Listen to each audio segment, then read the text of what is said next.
Tuko sawa. Namba tukasoro. Sasa shikamoo shikamoo. Yaya makelele sana.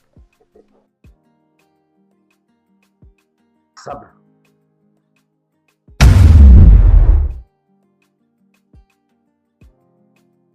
Hivi unajijua kama wewe mzuri?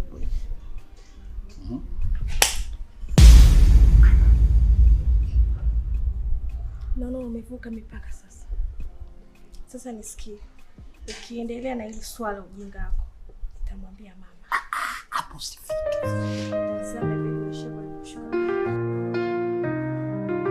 Sabra alikuwa na ndoto za nuru,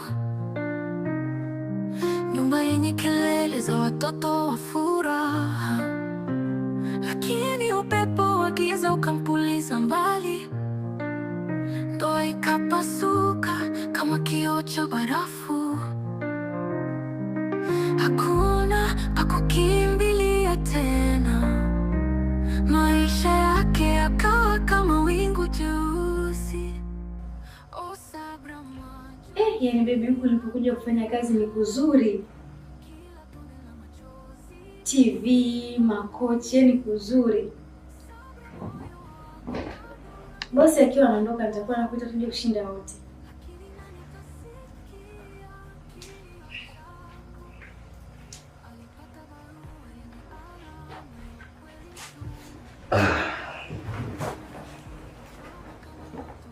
Yes, my son.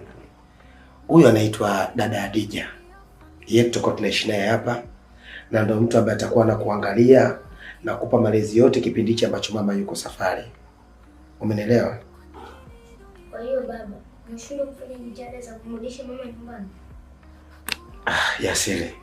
Nimeshakwambia mama hajaondoka, bali yuko safari na muda wote atarejea. Sasa kwa kipindi hicho ambacho yeye hayupo, ndio maana nikamtafuta dada ambaye atakupa malezi yote ambayo mama alikuwa anakupatia. Atakuwa anakufulia nguo, kupikia chakula. Umenielewa msana?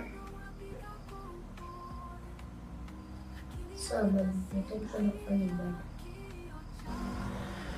Sawa, nenda.